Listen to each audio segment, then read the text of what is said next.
Merci de nous suivre. Tout de suite les titres de ce samedi 24 août 2019. 150 élèves burkinabés de l'école de l'agroécologie et de l'art plastique. L'initiative est du centre Napam Beogo à Ouagadougou, où nous irons dans la première partie de ce journal pour comprendre ce modèle de prise en charge de vacances qui pourrait faire tache d'huile. La vente de plaquettes 2, ce sera le thème de notre dossier entrepreneuriat de ce samedi 24. Nous ferons un tour dans les rues d'Abidjan à la rencontre des animateurs de la filière. Rendez-vous dans la dernière partie de cette édition. Bienvenue dans ce journal. Au Burkina Faso, on continue à apprendre même pendant les vacances pour leur 5e édition. Les ateliers vacances organisés par le centre Napam Beogo de Ouagadougou réunissaient cette année 150 élèves âgés de 6 à 17 ans. Au menu des activités, le dessin, l'art plastique ou encore l'agroécologie. Le reportage est signé Africa 24. Les vacances Napam Beogo se déroulent au sein de l'espace culturel Main du Monde 6 à Gunguin à Ouagadougou. Cette année, environ 150 enfants et jeunes âgés entre 6 et 17 ans bénéficient d'une immersion dans les arts plastiques, notamment la bande dessinée et l'agroécologie. Il s'agit, selon les initiateurs, d'occuper sainement les enfants pendant les vacances scolaires. C'est une réponse concrète aussi à une problématique locale, c'est-à-dire comment élargir les propositions d'activités pendant les temps libres des scolaires. On les a mis par groupe, par le groupe de 10 ou groupe de 15, chaque palette, et eux-mêmes ils ont tracé les lignes et ils ont fait eux-mêmes les pépinières. Outre la sensibilisation sur l'environnement, l'activité vise aussi à permettre aux enfants de se développer sur le plan mental. Entre découverte et initiation, la pédagogie utilisée par des encadreurs professionnels suscite de l'enthousiasme et parfois même de nouvelles vocations. Mon expérience ici est vraiment très enrichissante. On a appris à faire des semis de tomates et de salade. Et aussi nous faisons un cours de dessin et je ne m'en sors pas mal. Plus tard, si je veux, on peut faire un jardin parce que nous on a un jardin à la maison et j'aide parfois mon père à planter. En guise de clôture de la saison des ateliers vacances, un vernissage sera organisé le 28 août 2019 afin de présenter aux parents et au public l'ensemble des œuvres créées dans le cadre du projet. Après 3 années de formation professionnelle, les étudiants de la promotion 2015-2017 du groupe école d'ingénieurs HETEC Abidjan présentaient leurs travaux de soutenance de mémoire de fin de cycle en communication ce mercredi 14 août 2019. 2 étudiants sont passés devant le jury qui leur a adressé la mention bien. Le reportage est signé Francis Yapi, Emma Djedji et Eudoxie Kwaku. Les soutenances des étudiants en fin de cycle se poursuivent au groupe école d'ingénieurs HETEC Abidjan dans le quartier d'Abobo-Dokui. Ce mercredi 21 août 2019, c'était au tour des 2 étudiantes en communication de passer devant le jury pour présenter leurs travaux de fin de cycle. En présence de leurs parents, amis et connaissances, Ariel Toé et Nadège Kwakousui ont exposé le fruit de plusieurs mois de dur labeur avec pour thèmes respectifs analyse sémiologique et critique des spots télé et affiches publicitaires de HETEC et enjeux de la communication digitale pour une entreprise web créative, cas de Comfort Dev. Au terme de ces exercices, les membres du jury se sont dit satisfaits du travail abattu par les impétrantes. Il faut dire que nous avons eu beaucoup de plaisir à travailler avec ces 2 impétrantes. Et pour le travail présenté, il faut dire qu'elles ont donné satisfaction. Elles ont fait montre qu'on appelle d'un bon travail. Elles ont pu mettre à profit tout ce qu'elles ont appris, qu'on appelle dans le cadre, qu'on appelle du cours, mais également dans le cadre de l'encadrement. C'est leur travail, tout le mérite qu'on leur revient. Ce qu'on leur recommande, c'est de prendre en compte les remarques observations du jury pour pouvoir, qu'on appelle, déposer un travail portable qui pourra être consulté par les uns et les autres et qu'elles puissent également prendre en compte les remarques et observations des membres du jury pour améliorer également leur travail au niveau du master. Les prestations des 2 étudiantes ont été sanctionnées par la mention très bien avec la note de 16 sur 20. Les nouvelles licenciées heureuses de l'issue des débats n'ont pas caché leur joie quant au déroulement des épreuves. Nous venons d'assister à ma soutenance qui s'est bien passée par la grâce de Dieu. Bien vrai qu'il y a eu quelques critiques à faire au niveau de mon mémoire. Dans l'ensemble, tout s'est bien passé. Et aussi, nous remercions aussi l'effort des professeurs qui a été fait et aussi l'encadrement aussi à HETEC. Et je dirais que je suis vraiment contente surtout pour ce travail que j'ai abattu pendant plus d'1 an pour pouvoir présenter cela face au jury. Ça a été un peu compliqué par rapport à l'étude, tout et tout. Mais je pense que je me suis en sortie parce que j'ai eu une note de 16, donc avec une mention très bien. Les séances de soutenance à HETEC Abidjan devraient continuer durant les prochains mois.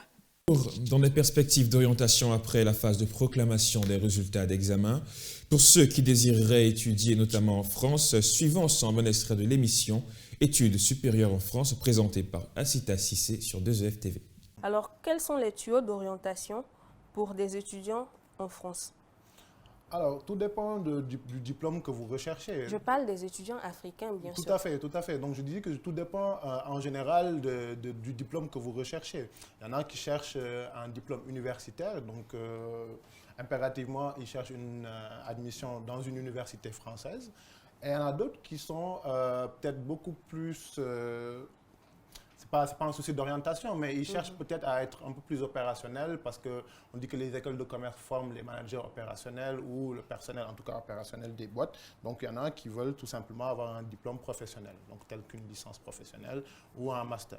Voilà. Dans les deux cas de figure, vous avez beaucoup de possibilités. Si vous optez pour les diplômes universitaires, vous avez la possibilité de faire le DUT ou le BTS, une licence.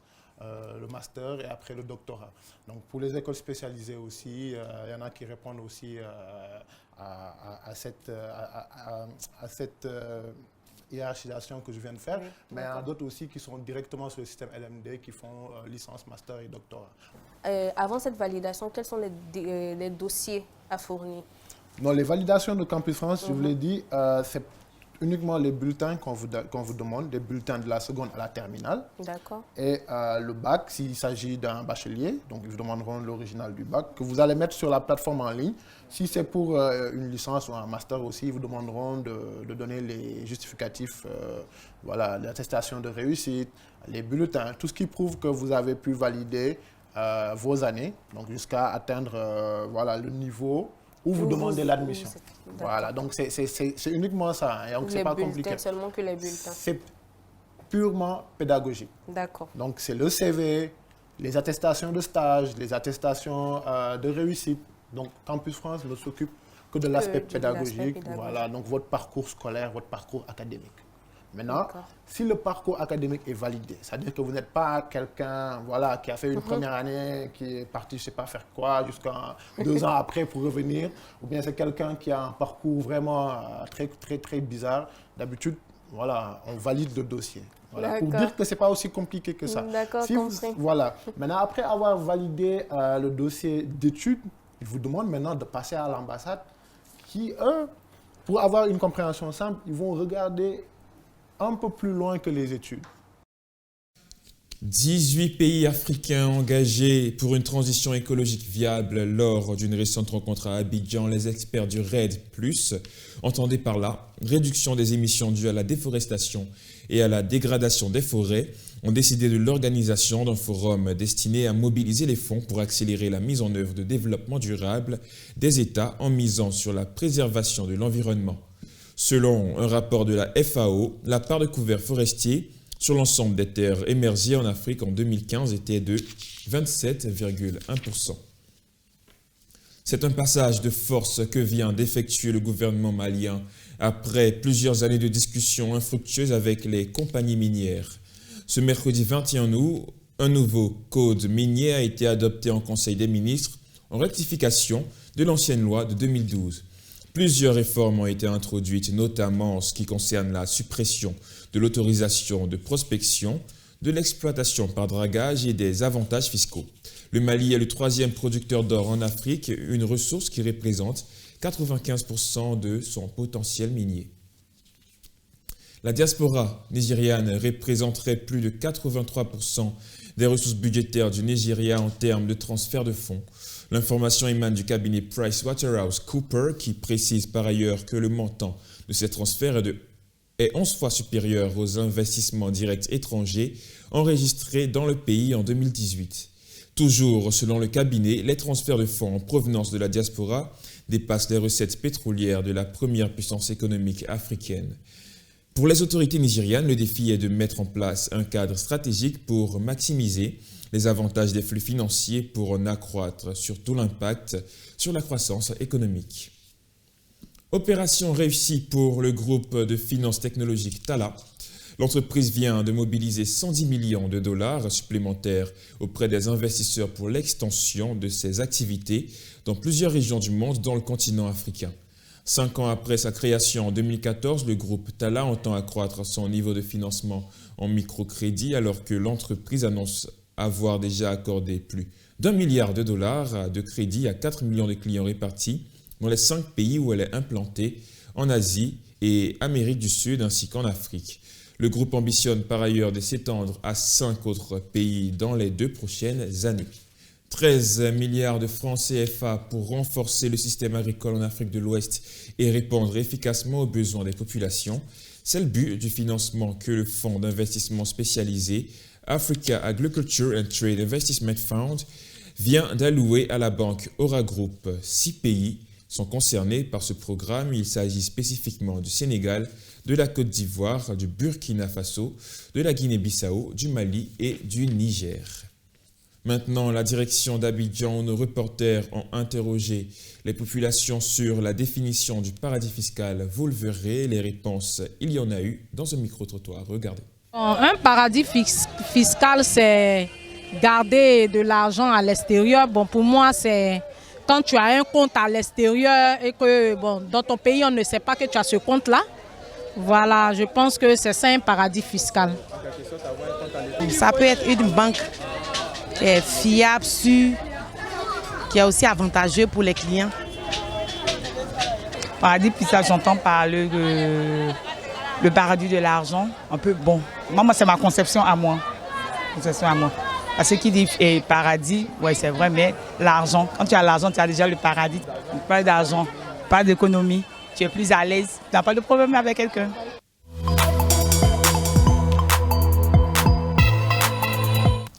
Un paradis fiscal est un pays ou territoire à fiscalité réduite ou nulle, c'est-à-dire où le taux d'imposition est jugé très bas en comparaison avec le niveau d'imposition existant dans les pays de l'OCDE. Cette notion nécessite une indulgence du législateur du pays concerné et s'oppose à celle d'harmonisation fiscale. Ces paradis sont réputés pour encourager l'évasion fiscale des règles laxistes ou le contournement des règles et contribuer à l'augmentation des inégalités dans le monde. L'opacité des systèmes fiscaux et financiers est un critère important, parfois sous-estimé, même si on peut distinguer paradis fiscal et paradis financier. 3 types de paradis fiscaux peuvent être distingués. Les paradis fiscaux à faible imposition sur les personnes physiques, les paradis fiscaux à faible imposition sur les entreprises, les paradis fiscaux à faible imposition sur les personnes physiques et les entreprises. Par exemple, la principauté de Monaco est un paradis fiscal pour toute personne physique qui y réside, à l'exception notable des Français. Toutefois, le taux de l'impôt sur les sociétés est de 33,33% lorsque le chiffre d'affaires provient à concurrence de 25% au moins d'opérations faites directement ou indirectement en dehors de la principauté. L'existence des paradis fiscaux soulève plusieurs types de questions distinctes. La concurrence fiscale, la concurrence économique entre entreprises issues de pays différents, la lutte contre le blanchissement d'argent et le financement d'organisations criminelles, la stabilité du système financier international. Les paradis fiscaux semblent avoir un poids économique majeur de l'économie mondiale qui explique la difficulté pour les pays de l'OCDE à lutter contre eux alors même qu'ils n'ont que très peu de poids politique. En 2008, selon l'avocat fiscal Edward Chambers, spécialiste du sujet et favorable au maintien du système des paradis fiscaux, 55% du commerce international ou 35% des flux financiers transitent par les paradis fiscaux. C'est bien la preuve qu'ils constituent aujourd'hui un rouage essentiel de notre économie. Gestion d'actifs. Les paradis fiscaux concentreraient selon les estimations environ 10 000 milliards de dollars d'actifs gérés. Selon le quotidien économique français, La Tribune en 2008. Des quartiers qui ne désemplissent pas de coquilles de frais, généralement tassées en plaquettes ou vendues en détail. Ceci grâce à des commerçants ou commerçantes de plaquettes 2 qui font tourner ce business à Abidjan. Comment s'organise cette filière parmi les plus accessibles en termes d'entrepreneuriat? On suit ensemble ce reportage réalisé par la rédaction. Elles sont nombreuses en Côte d'Ivoire, ces femmes entrepreneurs à avoir côtoyé, sinon à pratiquer encore la vente des œufs.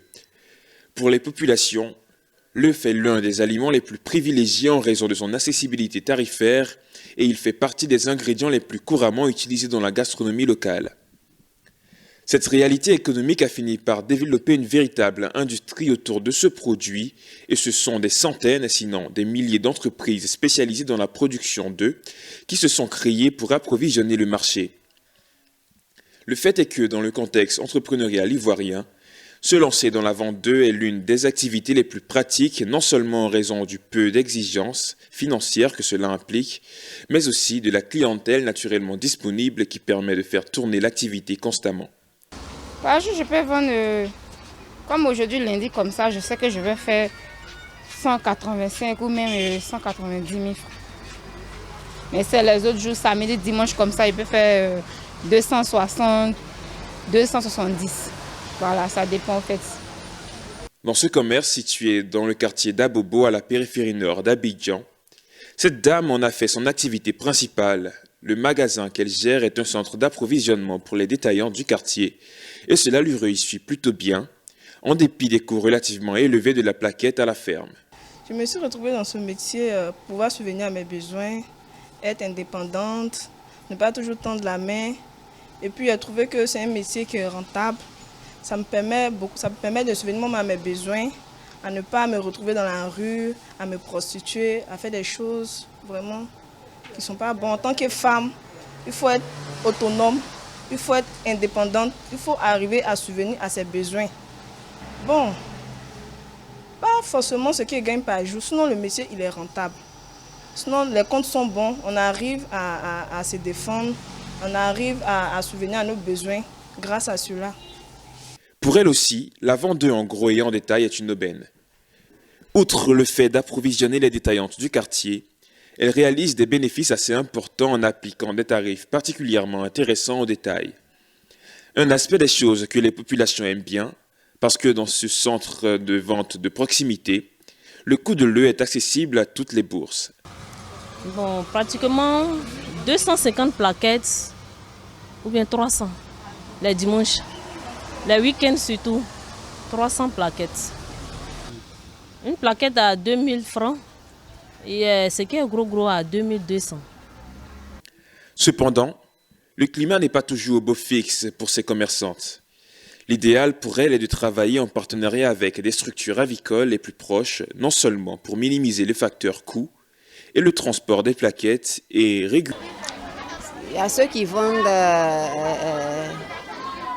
les demi-grossistes, les clients aussi de pain et autres, les boutiquiers, on a même les supérettes, on approvisionne tout ce monde-là.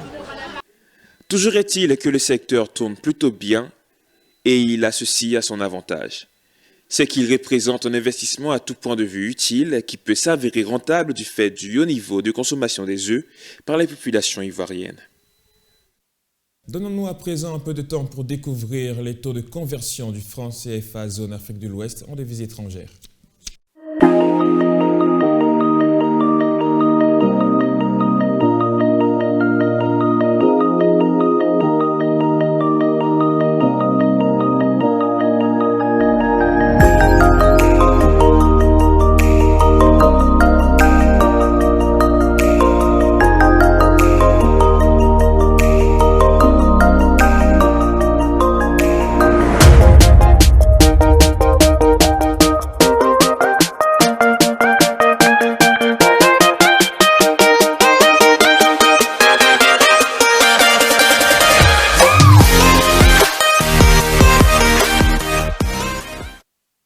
C'est la fin de ce journal. Merci à vous, chers téléspectateurs, de nous avoir suivis. Rendez-vous dans de prochaines éditions. Bonne fin de week-end. Au revoir.